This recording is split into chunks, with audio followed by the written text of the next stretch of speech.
जिस कलीसिया के विषय में कुछ देर विचार करना चाहते हैं, और वो कलीसिया उपवास करने वाली कलीसिया थी। और इस कलीसिया की स्थापना किस प्रकार से हुई उसको पहले हम देख लें। और जब हम प्रेरितों काम उसके 11वें अध्याय के 19वें पद से शुरू करते हैं, लिखा है, सो जो लोग उस क्लेश के मारे जो स्तिफनुस के कारण पड़ा था तितर बितर हो गए थे, वे फिरते फिरते फनीके और कुप्रुस और अंताकिया में पहुंचे, परंतु यहूदियों को छोड़ किसी और को वचन ना सुनाते थे। परंतु उनमें से कितने कुप्रुसी और कुरेनी थे जो कि अंताकिया में आकर यूनानियों को भी प्रभु का वचन सुनाते थे। वो यूनानियों को भी प्रभु यीशु के सुसमाचार की बातें सुनाने लगे और प्रभु का हाथ उन पर था और बहुत लोग विश्वास करके प्रभु यीशु की ओर फिरे। और ये हैं 3 कलीसियाएं जो कि स्तिफनुस के वध के बाद जबकि अगुओं के ऊपर अत्याचार होने लगा, उनको सताया जाने लगा और वो तितर बितर होने लगे। और वो तितर बितर ज़रूर हो रहे थे, लेकिन जो उनके जीवन का मूल कार्य था सुसमाचार प्रचार, उसको उन्होंने नहीं बंद किया। और वो तितर बितर होते हुए फनीके, कुप्रुस और अंताकिया में पहुँचे और सुसमाचार प्रचार करने लगे। और इस प्रकार से इन नगरों में जो यरूशलेम से हटकर थे वो प्रभु यीशु मसीह के पास आने लगे। ये अंताकिया, जिसके विषय में कहा जाता है कि रोमी साम्राज्य में ये 3रे नंबर का शहर था, इसका स्थान 3रा था। इतना ये महत्वपूर्ण स्थान था, इतना महत्वपूर्ण और व्यापारिक दृष्टिकोण से और आबादी के दृष्टिकोण से ये इतना बड़ा था कि रोमी साम्राज्य में इसका स्थान 3रा था। और यहाँ पर कलीसियाओं की स्थापना होने लगी, लेकिन यहूदियों में ही वचन की सेवा हो रही थी। पर लिखा है कुछ कुप्रुसी और कुरेनी ने आकर यूनानियों को भी परमेश्वर का, प्रभु यीशु मसीह का वचन सुनाया और उन्होंने विश्वास किया।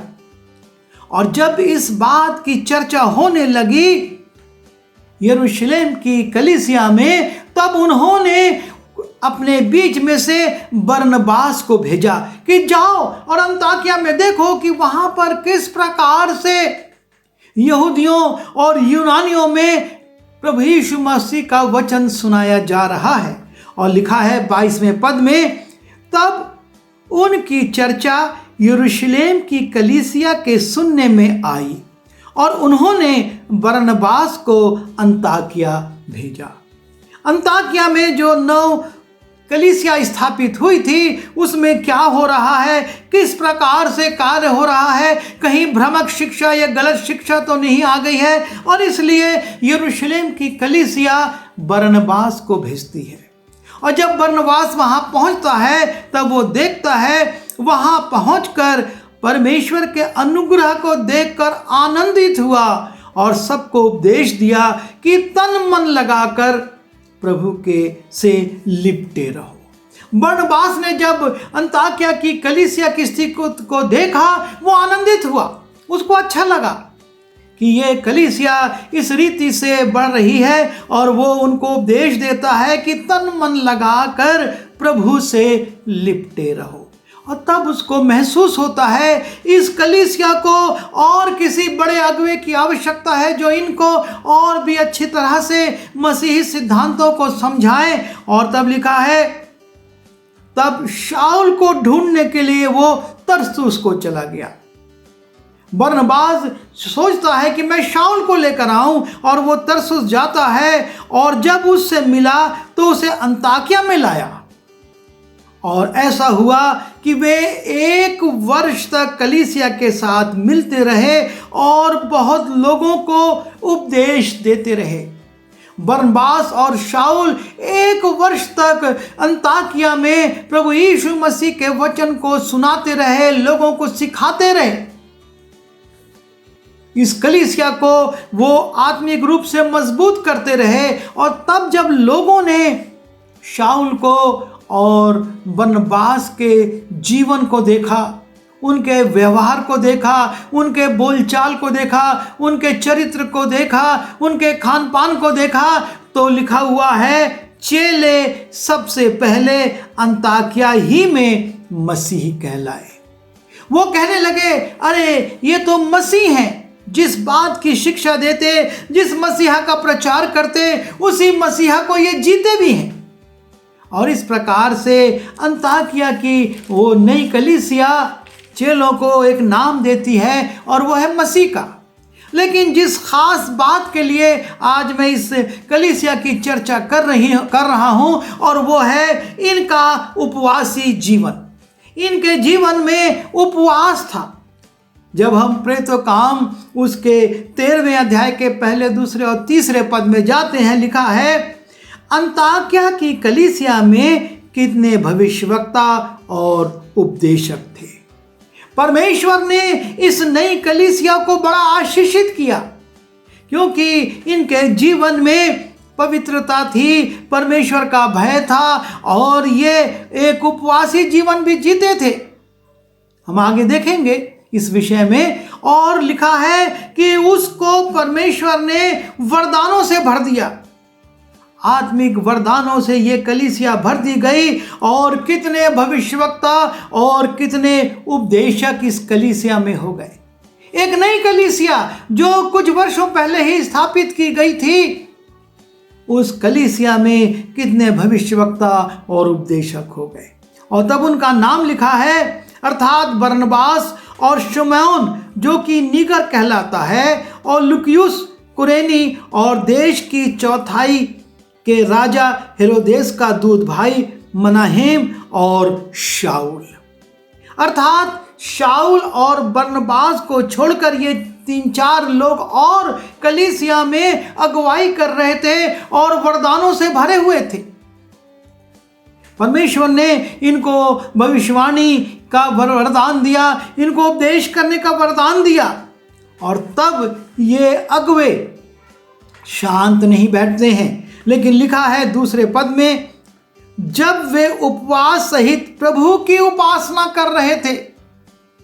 ये अगुवे थे, ये भविष्यवक्ता थे, और ये बड़े चुने हुए लोग थे, जिसमें शाऊल और बरनबास तो हम जानते ही हैं कि किस प्रकार के ये अगुवे थे। लेकिन लिखा है ये अगुवे जब उपवास सहित परमेश्वर की उपासना कर रहे थे, जब ये उपवास कर रहे थे, उपासना कर रहे थे, तब पवित्र आत्मा ने कहा, मेरे निमित्त बरनबास और शाऊल को उस काम के लिए अलग करो जिसके लिए मैंने उन्हें बुलाया है।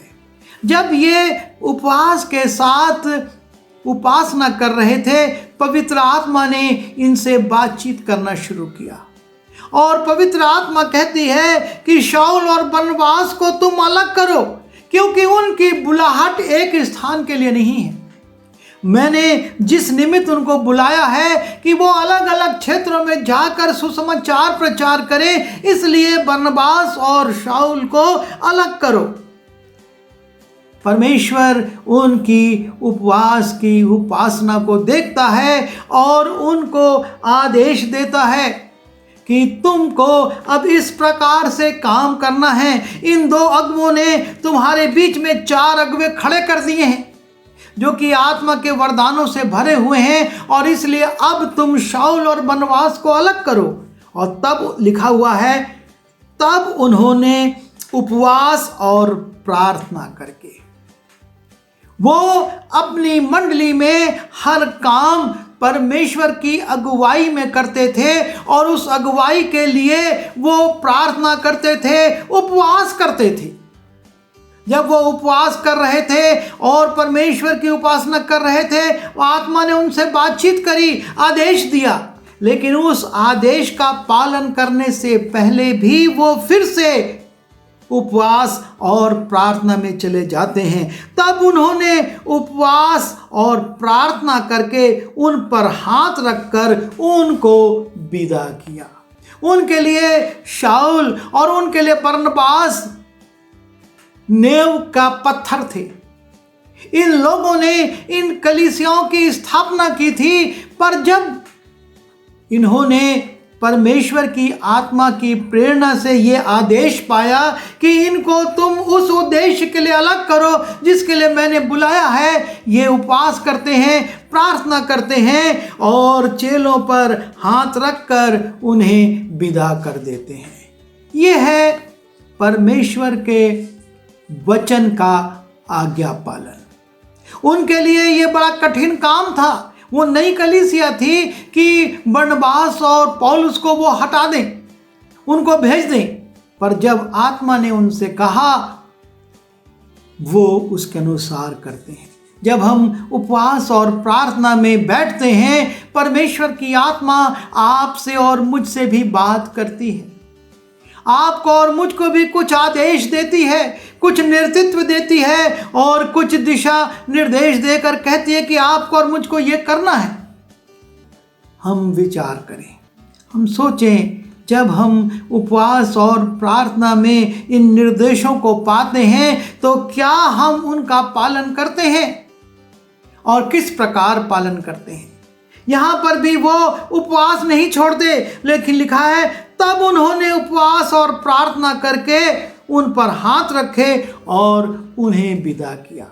हम अपने बहुत से जवानों को कलीसिया में सेमिनरी के लिए भेजते हैं, सुसमाचार प्रचार की सेवा के लिए भेजते हैं। हमारी कलीसिया में बहुत से लोग परमेश्वर का वचन लेकर गांव-गांव में जाते हैं। क्या हम उनके लिए उपवास और प्रार्थना करते हैं? क्या हम उनको प्रार्थना में उठाते हैं? हमारी कलीसिया की क्या दशा है कि हम बस एक रीति विधि को पूरा कर देते हैं।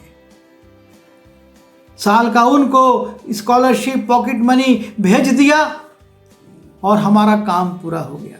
नहीं, यहाँ पर लिखा है उन्होंने उपवास और प्रार्थना करके हाथ रखे और उन्हें विदा किया।